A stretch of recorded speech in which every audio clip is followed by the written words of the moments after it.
When slides are displayed in normal view, a picture of a single slide is shown in the slide pane on the right, and a list of thumbnail slides is shown on the left.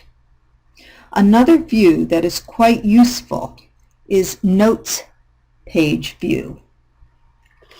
This view is used to type in speaker's notes, which are seen only by the presenter and not by the audience. They can then be printed below a picture of each slide and used during your presentation to remind you of important points not listed on the actual slide. For example, I have slide 4 selected, and I'm going to click Notes page so I'll get a different view.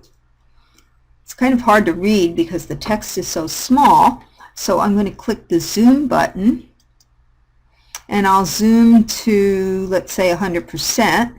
Click OK, and now you can get a better view of what the Notes page view looks like. Toward the top, you'll see the actual slide itself, and then underneath is a box that says click to add text. Well, I'm going to click in there, and I'm going to add the text.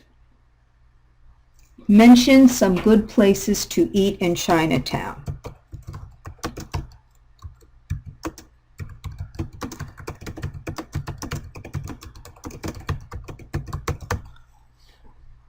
This way, when I run the slide, the audience is not going to see mention some good places to eat in Chinatown, but if I print the presentation, I can print my notes, and this will remind me when I'm showing this slide to let the audience know when we talk about Chinatown to mention some good places to eat. If I click back to normal view, you'll see the slide, but again, the sentence I just typed in is not displayed, nor is it displayed when the presentation is run for the audience.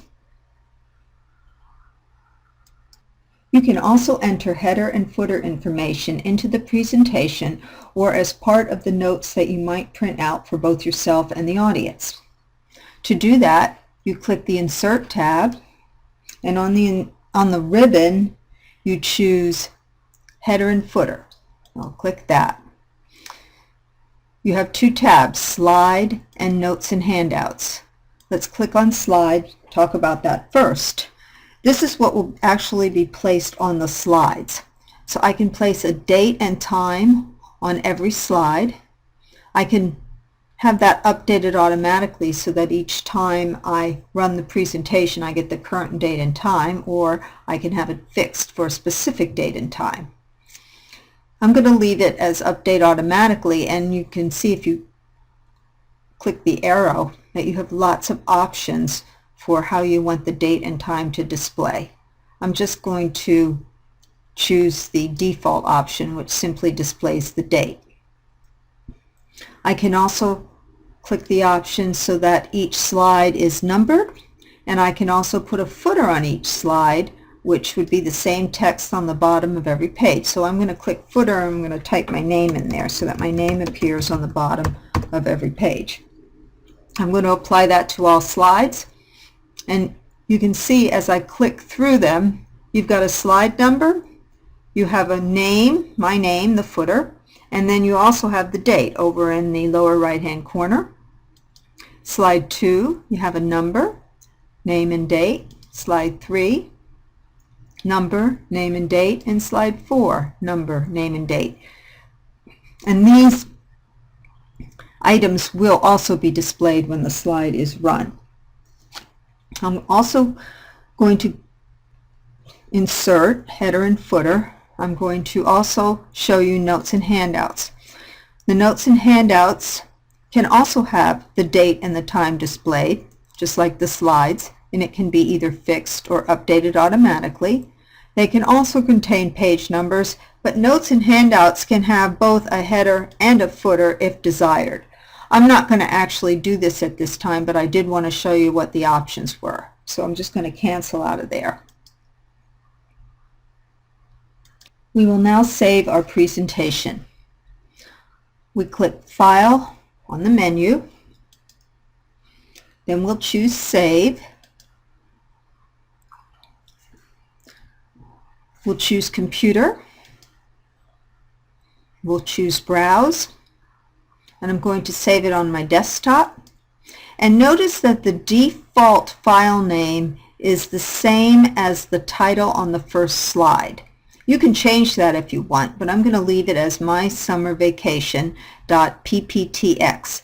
PPTX is the extension that is appended to the end of a file name in PowerPoint. So I'll click Save.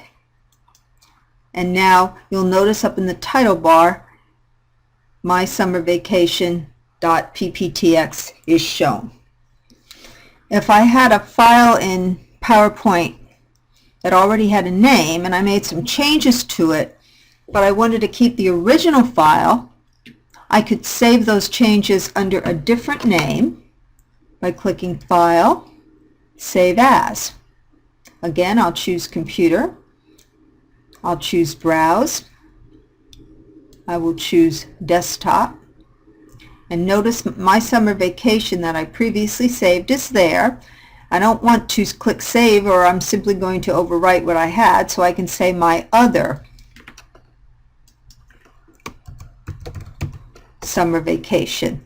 Click Save. Note now that there are two files saved to my desktop, My Summer Vacation and My Other Summer Vacation. Since My Other Summer Vacation is the last file that I saved, you'll see that that's displayed in the title bar.